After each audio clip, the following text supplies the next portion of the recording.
Sobriety with the homie the breeze. Yeah. And Big Bad Street shit. We got the homie. Y'all see who in front of the camera. The project is out now. Make sure y'all go hit the link in the bio, man. But here we go again, man. Big Bad Street shit. You gotta let everybody know who you is, where you from, and what you got coming. Man, let me go on and tell y'all, man, what's good, bro? This your conscious country cousin, Hey. Jazz Juice Price. I'm good on it. CEO and founder of Pure House H2O. Bottled water company, you know what I'm saying? Need y'all to stay hydrated, homie. Also an artist, also a songwriter, also an engineer as well. So just dropped the project, you know what I'm saying? Fighting Demons. We tapped in with Backstreets with Cole, and welcome to the House of Juice, baby. But let everybody know, man, a little bit background, where you come from and all that good shit. Yeah, man, that was a small thing to a giant, so don't even sweat that at all. Originally from Arkansas, you know what I'm saying? Born in El Dorado, grew up in Little Rock, so shout out to the 501, shout out to the 870, the pound. From 2010, 2014, so I've been in Houston for a minute, you know what I'm saying? Spent a little time in Dallas, just on some career stuff, and then, shoot, once we started working from home, I was like, man, back to the H it is, you know what I'm saying? It was more customers, it was just, the market was better out here, you know? I love H.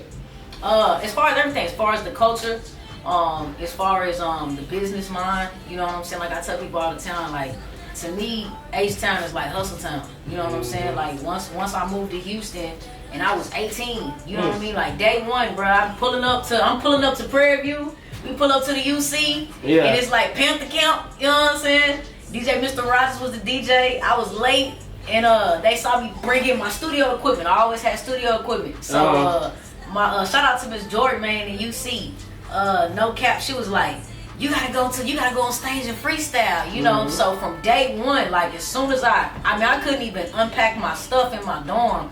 I'm hopping on stage, like trying to show the world like what it is, because this is you have a better market to really show who you are as far as on artistry, as far as on revenue, you know what I'm saying, as far as on the consumers. The culture is more diverse, right? You know what I mean? So it's like people are more open to accept you. Yeah. You know what I'm saying? I feel that. Yeah, I feel that, man. Backstreet shit, man. Juice Be Wreckin. How did you get your name for the people that don't know? Man, Juice Be Wreckin. It's crazy because it's always like, just coming up in Little Rock, it ain't really much to do out there. You playing basketball, you rhyming.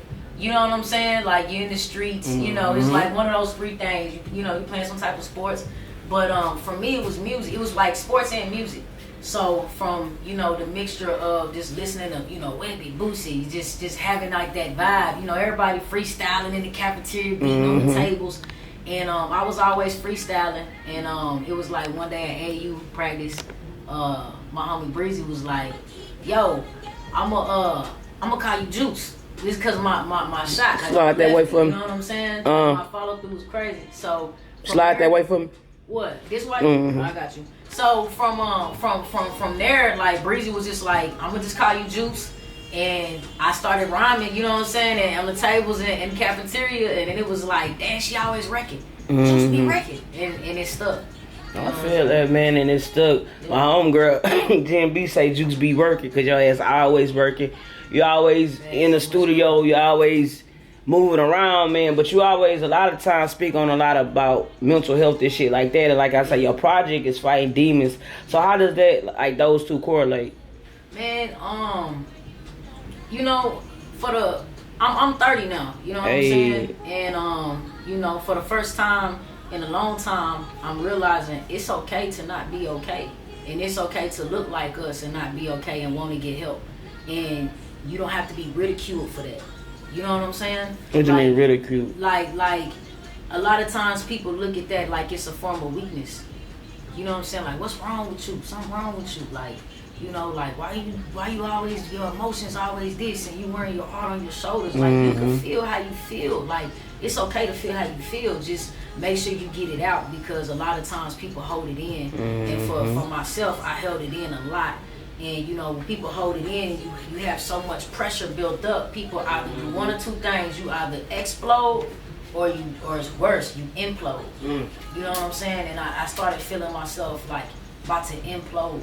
And so I needed to release it out. And so Fighting Demons in music and artistry and staying busy is like one of those things that I use to make sure that I release that pressure I feel. Talk to that. So, that's just what that is, and I that's just what that is, and I encourage anybody and everybody that goes through things to get help, you know what I'm saying? Fighting Demons. Yeah. The project. Favorite song? Man, all of them. Now I would probably say probably Popular Loner. You know what I'm saying? The first one. Give us a little snippet of it. Real quick. Man, you want to freestyle it or if you want to play that bitch? Yeah, that's the number one track. Y'all with the project. It's important as an artist to make sure that your mechanics is where they need to be. You know what I'm saying? Listen. But that way they could, really feel the emotions you were trying to evoke. You know what I'm saying? While you were recording it. There we go. Yeah, y'all go tap in. We're gonna play about a minute of it. I just want y'all to just y'all see the vibe of like the artist version. I be in my own thoughts. I can't get out of my head. Yeah. Now I'm lost in the clouds. I keep hearing voices. Keep hearing voices in my dreams. That's why I make these choices. I know it's you. I used to think it was me. I bet on me. Every time I'm gonna bet on me. Used to remind What's that about? Or is it about something? Because it seems like you really staying true to yourself in like the track, but you know you alone, but at the same time, so just like expound on it a little bit. Popular Loner, y'all go tap in. Yeah, man, tap in. The link is in my bio. Fighting Demons. It's on all digital streaming platforms out now. To be honest with you, I feel like everybody, fights some type of demon in some type of way. You know what I'm saying? And and the demon it don't necessarily mean it's a negative connotation. Like it has such a negative connotation all the time. Sometimes it's sometimes it's not even a person. Sometimes it's a thing or a situation. You know what I'm saying? Like sometimes it's a memory or an experience. Like, and so and we all have our own different way of how we go through the process, really. And so if you think about it, if we all have our own different way, you're really a loner in this world. And you might be popular, you might have all the followers on Instagram, Twitter, whatever. But at the end of the day, nobody's fighting those battles with you but you. You know what I'm saying? So just Be Wreckin, Backstreet shit, man. I appreciate that. So give, cause I always ask advice to the upcoming artists in the city, but give somebody some advice that's an artist and struggle with mental health issues. I'm not the best at it, right? Like, I'll be honest with you, but I would just say find some type of release. You know what I'm saying? Whatever that be for you. You know what I mean? Find some type of release, whether that be in your artistry, whether that be, you like writing it out, you know what I'm saying? And it's like in a diary format, whatever that is, you know what I'm saying? Find a release and stick to your business and like, try your best to not let whatever the issues is outside of you know what I'm saying, dictate you. Because you can let that shit overcome you, man, and you lose track of everything. You know what I'm saying? We have to get self-motivation. You gotta be that exactly. You know what I'm saying? So it's like this experience is different, it's unique, you know what I'm saying? And it's transparent, you know what I mean? But never confuse transparency for negativity, you know. I always use it to be intentional to make some type of progress forward. So I feel that. Not veering off topic, since we in the stew.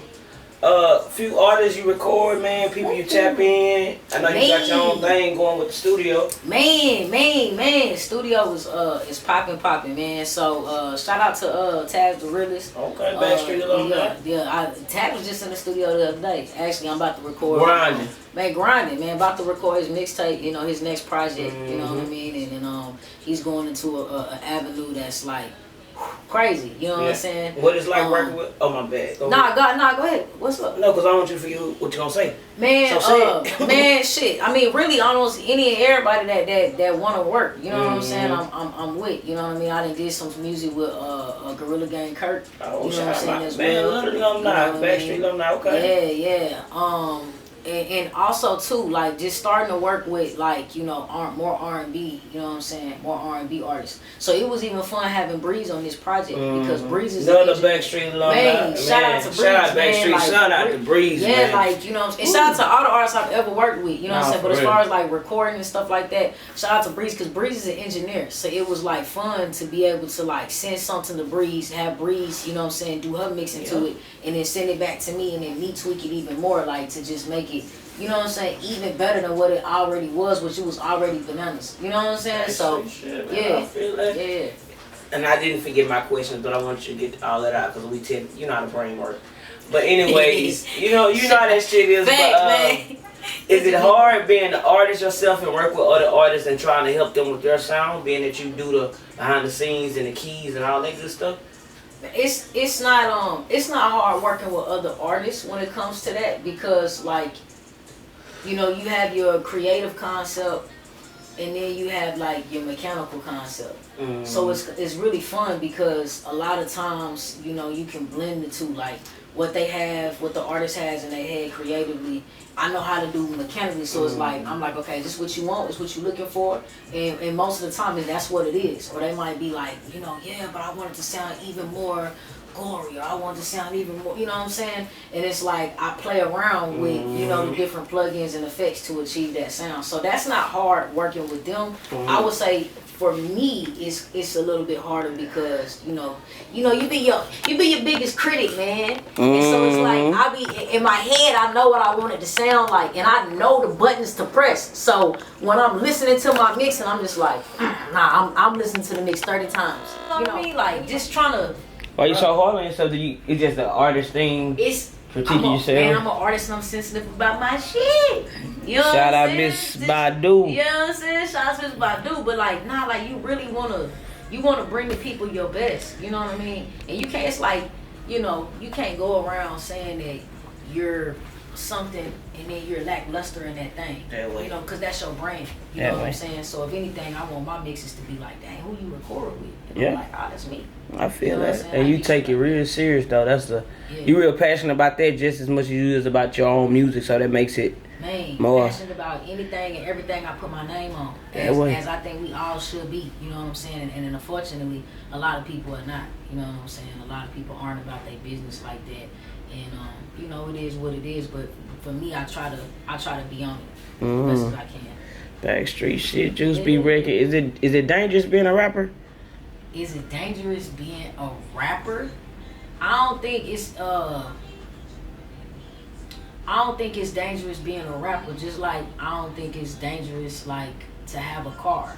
But like the risk that you take while driving it might be dangerous. So it's like sometimes the risk that you take while doing it, you know what I'm saying, might be dangerous, right? Like, or you know, just the process, you know what I'm saying? But as far as like saying I'm gonna be a rapper, is that dangerous? Nah, it's not more so dangerous to anybody. It's not more so dangerous to anybody to get money. I mean, I think it's dangerous to what is it? So explain all the greed killing. of the love of money. The greed. Okay. You know what I'm saying? It's not the love of money, it's the greed of it. You know what I'm saying? Because a rapper brings in whatever they bring in. You know, I do that too on my 9 to 5. Yeah. Which is why I can rap part time and be, you know what I'm saying?